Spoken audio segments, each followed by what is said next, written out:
Good morning everyone, সবাই কেমন আছো? আশা করি ভালো আছো। আমিও ভালো আছি। পুতুল দে ব্লগে নতুন একটা ভিডিওতে তোমাদের অনেক অনেক স্বাগত। এটা ছিল সপ্তমীর সন্ধ্যাবেলা। বোনের ছেলে সন্ধ্যা আরতি করছে, তারপরে আমরা রেডি হব, যাব আজকে দুর্গাপুরে ঠাকুর দেখতে।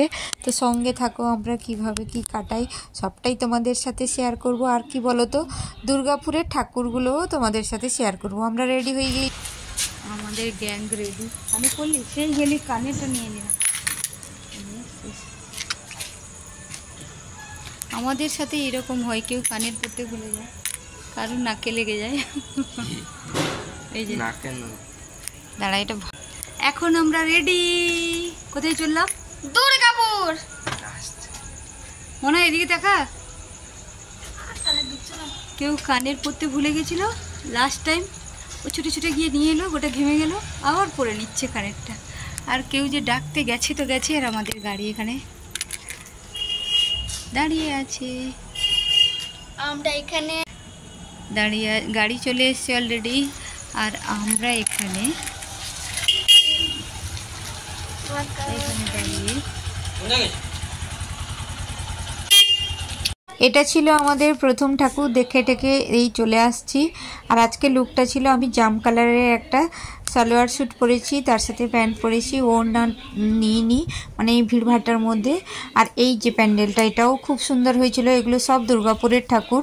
আমরা সপ্তমীর দিন গেছিলাম একটু ফাঁকা টাকাই দেখবো বলে, কারণ অষ্টমী থেকে আরও ভিড়টা বেড়ে যাবে, আর ওয়েদারটাও ভালো নেই।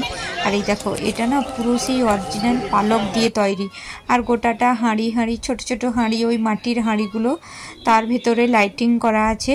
বেশ ভালো ঠাকুরটা, প্যান্ডেলটা সবচেয়ে ভীষণ ভালো হয়েছে। আর ঠাকুরটাও সেই পাখনার মতো, ঠাকুরটা বেশ ভালো। দেখো, 12 মাসে 13 পার্বণ হয়, সবই ঠিক আছে, কিন্তু দুর্গাপূজা দুর্গাপুজো ভাই, এই 4টা দিন কোনো কম্প্রোমাইজ হবে না, কোনো স্যাক্রিফাইস চলবে না এই 4 দিন। না, ওটা করো না, ওটা যেন একটা, এই 4 দিন যেন একটা বিশাল আজাদি। এই যে এখানে আমরা ঠাকুর দেখে, আর আমাদের গ্যাংটাকে দেখে নাও। আসছে প্রথমে আমার বোন, যেটা আমি আর ওর জামাটা কিছুটা হলেও একই। এই হচ্ছে একটা দিদি বোনের বাড়ির কাছে, আর তার মেয়ে, আমার বোনের মেয়ে, বোনের ছেলে, আর আমার ছেলে। এই হচ্ছে আমাদের গ্যাং। তারপরে এখানে চলে এলাম। এই ঠাকুরটা না হুবহুব দীঘার যে জগন্নাথ ধাম, সেটাই মানে কপি করা হয়েছে, একদম সেম টু সেম। আর এতটা বড় জায়গা ছিল, কারণ মন্দিরটাও তো এই যে এখানে দেখো জগন্নাথ ধাম বলে লেখা আছে, আর একদম হুবহুব ওই রকমই ছিল। এই প্যান্ডেলটা সত্যিই খুব সুন্দর হয়েছে।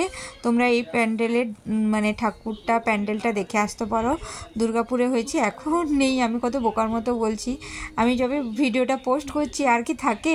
যাই হোক, এই ছিল আমার সপ্তমীর লুক আর সপ্তমীর ঠাকুর দেখা। আরোই আছে, কারণ অনেক বড় ভিডিও হয়ে যাবে, তাই আমি ছোট্ট করে আজকের ভিডিওটা দিলাম।